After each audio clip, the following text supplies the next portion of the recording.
bakalan ganduli, pancen kuwi sing mbok karepke. Senadyan kelingan wae nalika biyen janjine sing ra mbok buktekne.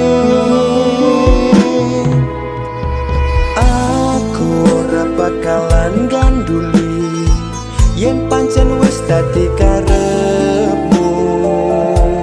Senadyan loro atiku, pancen kuwi keputusanmu. Kowe ninggalke aku, tak lilakne kowe lunga. Senadyan atiku loro mergo tresno ora bisa dipaksa. Bingung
aku ora bakalan ganduli, pancen kuwi sing mbok karepke.